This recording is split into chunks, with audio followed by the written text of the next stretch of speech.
Everybody, this is Dream, and today we're going to be doing our NFL main slate this on Sunday.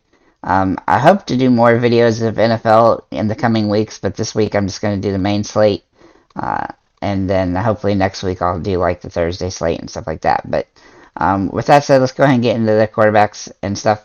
So basically what I've done is I've gotten a few quarterbacks that are on the high end, and then a few quarterbacks on the low end, and then same for each position. And so I'm just going to go through the guys I think have the best opportunity here. Obviously on DraftKings we have a flex position as well, so you can utilize, either running backs or wide receivers there. You could also potentially put tight ends there, but I'm not sure that you would want to. But overall, you have that opportunity: one quarterback, two running backs, three wide receivers, tight end, flex, and defense. So with that said, let's go ahead and get into players. I'm actually going to start at the bottom with the defenses first. I think there's four defenses to consider, and the good thing about defenses, they're always pretty inexpensive, so I always suggest paying for the better ones. So you basically have the Colts, the Titans, the Bengals, or they, and then the 49ers as the top options this week. You could also argue the Ravens, but they just don't project as well from the actually getting a bunch of fantasy points like interceptions and stuff like that. They just look like they're going to keep them from scoring much. So anyway, the 49ers, they have some pretty good upside in this particular matchup, but they don't always meet the top expectations, and I think the Colts and the Titans are probably a bit better than them. As for the Bengals, they have a tougher matchup against Pittsburgh, but they still have pretty decent upside, and it should be a game, that's pretty low scoring, I would guess. With that said, my top two options are the Colts and the Titans. So the Titans are against the Giants, who have not been very good. It looks like the Giants are probably actually going to have some rookie wide receivers and stuff playing, and so I think that I think Titans are in a position where they could potentially get some interceptions and stuff like that. And though I do think the Giants are going to try to run the ball more, but still I think they're in a good position to score a decent chunk of points. And the Colts against Houston, they're probably in the best situation. I think that they are the top defense to choose this week for multiple reasons. Not only the fact that they are really good at scoring points as a defense last season, but but the team they're going up against is kind of due for turnovers and stuff like that. So overall, I just think that those are probably the top four teams at the position, and I think you couldn't go wrong really with using any of those. And you could make some arguments for the Ravens and a couple other teams like the Saints, but I think that the Colts, Titans, 49ers, and Bengals are top four options. So let's go ahead and get into the quarterbacks. So from this position, I've got four guys that are pretty expensive, and then I have three guys that are a lot cheaper that you could choose from. So Patrick Mahomes is a really good pick this week. Now he has different wide receiver situations going on there, but he's in a good position against a really bad team. That's probably one of the worst defenses in the league for passing, so I expect him to have a really big game. Justin Herbert is also on the docket. He's scored 109 fantasy points in his 4 games versus the Raiders in the last 2 seasons, and I suspect that he's going to be able to continue to score in the 25-point range, which is right where we kind of want him to be. As for Lamar Jackson, he had some ups and downs last year, obviously, but he's got a really good game against the Jets this week. And he's actually scored 37 fantasy points the last time he played the Jets. And so I definitely like him in that position. Obviously, he does have 40-point upside, especially because he gets a lot of yards on the ground with his legs and stuff. And so I suspect that he's going to have some potential in this particular matchup. Then I've got Aaron Rodgers for Green Bay. Now he's going to have a new receiving core, but he still has Randall Cobb and a couple other guys that he likes. And he's been pretty happy with his core in the preseason, and so I suspect that he's going to be a pretty good option against Minnesota, which should be a high-scoring game from all accounts that I can tell. He's also scored 112 points in 4 games against them from a fantasy perspective, so he's a pretty safe floor, and he's got the defense is not going to be in against him so hard in this particular game. Then I have 3 lower level guys. So the first guy is going to be Derek Carr. Now he's kind of almost a Hail Mary option, but having Devontae Adams is going to be an interesting situation for him. He's never been a terrible quarterback, like when it comes to getting fantasy points. Like he still gets, he still got 25-point upside even when he doesn't have anybody. I think he has a little bit more upside this week against an average defense, and I think that will benefit him. And he's also cheap, where he can help you fit in some other high price guys if you want to go with him. Um, a guy I like a little bit more than him is Kirk Cousins, who has a lot of upside in this game. He's a good quarterback, and he's been pretty good against Green Bay in the past, and so I suspect that he's going to, he had 28 points last time out, I think, against the Green Bay, so I really like him as an option. He obviously not a top tier option, but he's a good secondary option in this particular matchup. And then finally, Jameis Winston is a guy I think is in a really good spot against Atlanta for New Orleans. He's going to want to come in and just be really good, and hopefully he can, get back to his original form.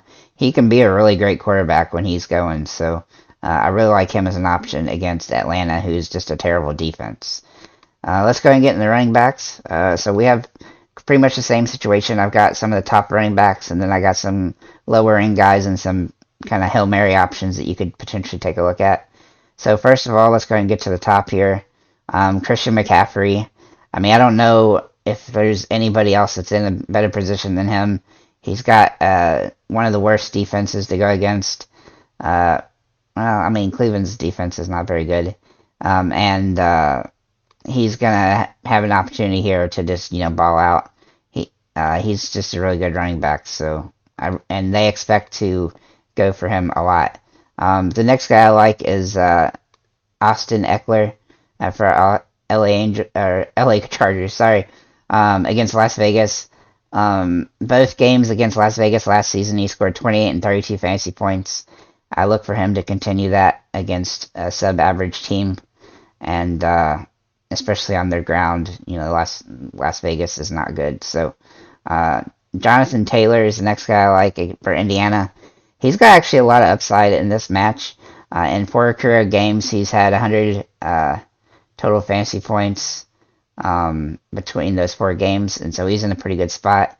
Not quite as highly rated as Eckler or McCaffrey, I don't think, based on their matchups, but I still think he's in a good position that you have to consider him. Then Alvin Kamara for New Orleans, also against a really sub-average team, and he's a little bit cheaper too.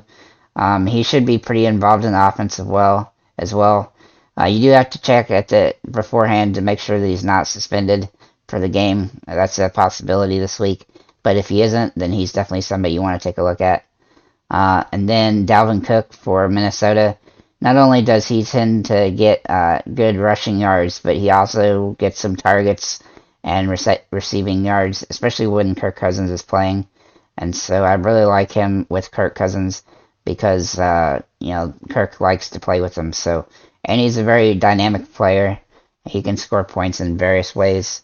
And so I think he's in a good position. To get to some cheaper guys, I have Saquon Barkley for New York Giants. Now, they're not really in a position where they are going to run the ball a ton with him, but they have stated that they plan to get him more involved in the offense, and so you're going to see him get some reception yards and stuff like that. And honestly, the Giants don't have a ton of people that are playmakers. He is one of them, so you do have to consider him. Obviously, he's not as good as he used to be in the past, but he's somebody you can take a look at. Then we have Aaron Jones for the Green Bay Packers. He's a little bit under the radar as a running back, but he does get a couple of receiving targets as well, game to game, which does help him some. And he's pretty inexpensive, and I feel like he's in the 15 to 20 point fantasy range probability in a plus matchup against Minnesota. Then we have Joe Mixon for Cincinnati against Pittsburgh. He's just a pretty good running back, and he's the top running back for Cincinnati. And while it is a kind of a tough, it's a rivalry game for them, he tends to play well against Pittsburgh, and he's had some good and bad games against them, but overall he's been pretty good. I think he has some upside, and he's cheap enough that you can kind of roster him and not feel too concerned about it. And then I have two kind of, I wouldn't call them exactly Hail Mary options, but just options that you could go to. So Etney Jr. His coach says that he's going to be heavily featured in the offense this season, so he's kind of a flyer that you could take a chance with to see how he does. Obviously, he has a plus matchup against Washington, so that helps. But he's not the most ideal point. But if you need to save some money at this position, he might be somebody you would want to take a look at. And then the other guy is Mike Davis for Baltimore. He's going to start as the lead back due to injuries to other players. Now, obviously, they run the ball a lot with their quarterback, so it does limit him some. But he does have potential in this game, and you can see last season he started off having 10 or so fantasy points a game. I think he can probably eclipse that just because he's got, they're kind of limited from the running back position this week. So overall, I think those guys are all good guys that you could potentially use at running back. And to the wide receivers, so there's actually quite a few good wide receivers available this week. No shock to there, obviously. Let's see here. Yeah, so Jamar Chase for Cincinnati. You do want to make sure that he is playing, and so is quarterback. I can't even think of his name, but Burrow. Sorry, Joe Burrow. If they're both playing, then he's definitely in a plus position against an average defense, and it's a rivalry game, and he tends to play well in those. Last season when he played, I meant to say one more thing here. Yeah, so he's had some really big games in these certain types of games, so it's just a matter of him getting the right setup. He had 22 against Pittsburgh last year in Week 3. As for other players, we have, let's see here, sorry about that, Devontae Adams for Las Vegas. I really think he's going to be able to show off in this particular game. We all know that he has gigantic upside, and I think that he'll I think he still has some upside in this. Though it is a tougher matchup, and he doesn't have the same type of quarterback he used to have. But Carr is still a quarterback that can get him the ball. Justin Jefferson is a guy I really like from Minnesota. He likes playing with Kirk Cousins, and a lot of guys do. And he's just a guy that's he's going to get a lot of advantage in that particular matchup as well. Then I have Keenan Allen for the Chargers. I think he's in position to be the top target for the LA Chargers, and so he's got to be somebody you consider. Justin Jefferson for Minnesota. I just mentioned him, I'm sorry. Deontay Johnson. Sorry about that. Where is he at? Deontay for Pittsburgh. He's definitely in line to have a really good year. Now he is injured slightly, so you want to make sure that he's going to play. It looks like he's going to be playing. So he is the Steelers' #1 option, and I think he's somebody at a discount price too that you could definitely work in there. Deebo Samuel is the next guy I like for San Francisco. He's also going to get some work or get some groundwork occasionally throughout these games, a couple attempts here and there, and so you do have to consider him as a good option just because of that. And they have a good offense, it seems like, though they are going to be maneuvering to a rookie quarterback, so that you do have to be aware of that. T. Higgins for Cincinnati is a guy I really like, assuming that he's playing and assuming that Joe Burrow is playing, which it looks like they are. He and Jamar Chase are going to be the top guys here, and Higgins looks like he's in a good position to have a really good season. Juju Smith-Schuster is probably one of my favorite cheap options at this in this matchup, just because he's only $5,200, and he should have a really fun season with their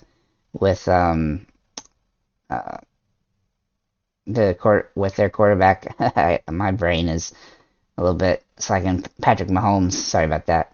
But yeah, I think he's probably one of my favorite options that are cheap. The next guy I really like that's pretty inexpensive is Amon St. Brown for Detroit. He's the top guy here. He's going to get a lot of targets. Obviously, they don't have great quarterback, but they have Jared Goff. And he looks to have like he's going to have a nice season, regardless of how good the Browns are themselves. He's just a good wide receiver, for them. Adam Thielen is somebody I really like too for Minnesota. Now he's going to be this, second guy behind Justin Jefferson probably, but Kirk Cousins really likes him as a player, and he does tend to get more red zone situational targets, which gives him some upside when it comes to the fantasy points because touchdowns definitely help you. And then another guy I really like is Marvin Jones for Jacksonville. He is going to be the top wide receiver here on the team and probably lead the team on yards, and so he has to be somebody you consider. Obviously, they're not a great team, but he had, the top wide receiver on a not great team that has a plus matchup against another terrible team is a guy that I like to consider. Michael Pittman Jr. for Indianapolis. Now that he has Matt Ryan, this situation looks pretty good, and he looks like he's going to be really involved in their offense. Alan Lazard for Green Bay is somebody to consider. Now, you do have to check on his injury status. Looks like he'll be fine. But from what I can tell, he's probably going to be the number one target for the Green Bay Packers, which is going to bode well for him. And then we have Rashad Bateman for Baltimore, who should be the number one target for Jackson there. Obviously, they don't throw the ball as much as some teams do, but he still has some upside in this particular matchup and again with the quality quarterback. So then I have a few more guys here. Hunter Renfrow is a guy I really like for Las Vegas. Obviously, he's going to be the second guy for them. Then I have Robert Woods for Tennessee.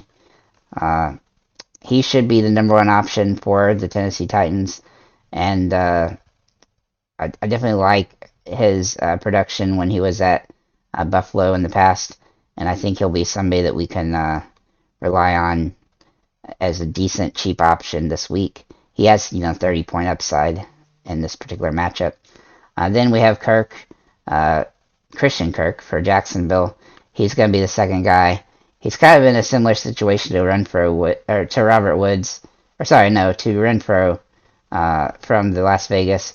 He's going to be like the number two guy for kind of a bad team, but against a good defense to go against. And then I have two super Hail Mary options. One of them is Paris Campbell for Indianapolis. He looks like he's going to be one of the top guys for their team, along with Michael Pittman.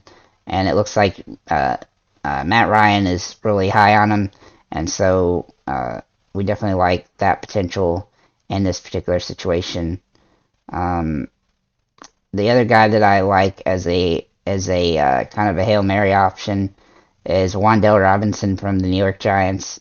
He's a rookie, and going up against a kind of a tough defense, but from the reports, it looks like that the Giants are going to try to get him involved in the offense a lot, and they also are kind of limited from the wide receiver situation because they got several guys that are hurt or may not play or something like that. So obviously check on the injury reports on those cheap guys, especially to make sure that they're actually going to be in this situation, just because a lot of the injuries are going to impact how some guys are going to play.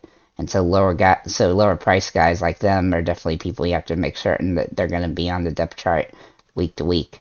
For tight end, we have a pretty good amount of guys that are pretty good. So I have some top end guys, and then I have some cheaper options for you. So Mark Andrews is my favorite option. He's going to be heavily used and against a really bad offense, and he's just a nice little safety valve in that particular matchup. Travis Kelce, though, he does have a not ideal matchup. He's still a good option because he's one of the best tight ends in the league, and he's going to be one of the top tight ends all season. And then Zach Ertz, where'd you go? Now he is questionable, but if he plays, he should be in a good position to score points against Kansas City. I think he's probably a little bit underrated based on what his probable production is going to be this year. Another guy that looks interesting is Pat Freiermuth for Pittsburgh. He might be more involved in the offense than people think. From what I can tell, he seems like he's going to be the primary tight end for Pittsburgh, and tight ends usually do pretty good for Pittsburgh. Then we look at T.J. Hawkinson for Detroit. Now, this is kind of a Hail Mary option, but he is in a pretty good position against Philadelphia. And then on the other side of the ball in that game is Goddard. He looks like he's going to have a good season this season, and he's in a really good position. But you should be aware that I think Philadelphia is going to try to run the ball a little bit more in this game than pass. So he might be kind of capped at his possible production. And then Hooper for Tennessee. He's a good little safety valve kind of player. He's got some upside, but he's kind of a Hail Mary option here. But Tannehill does tend to like to throw him the ball in the preseason, so we'll see if he can, utilize that during the season. He has more upside here than he had last season, so I like him in that position. And then also Hunter Henry for New England. Obviously, New England's kind of in a weird spot with the quarterback situation and stuff like that, but he's got some upside coming into the season. I think he could have a good year. He tends to be utilized in red zone last season, and I suspect him to continue to be used in that way. So that's pretty much what I have for this particular slate. I think it's a very deep slate. I think there's a lot of good options. I think there's a good value available. I think you can build a lot of different lineups in a lot of different ways with a lot of quality players and give yourself a chance to cash in any type of game, whether it be cash or GPPs or even the $1 million Millie Maker type games. So plenty of options available. I want to shout out the Patreons, Gerald P. and Patrick B. Thank you for being Patreons. I really appreciate it. I will be posting the spreadsheet for this slate on the Patreon for you guys to take a look at. Basically, the notes and stuff that I talked about when I was making this video is what I put in that slate so that you guys can see it in that. And if you have any comments or questions about any of the players, or if you have anybody that you think I left out, feel free to leave those below. Thank you guys for liking, commenting, subscribing, and have a nice day, guys.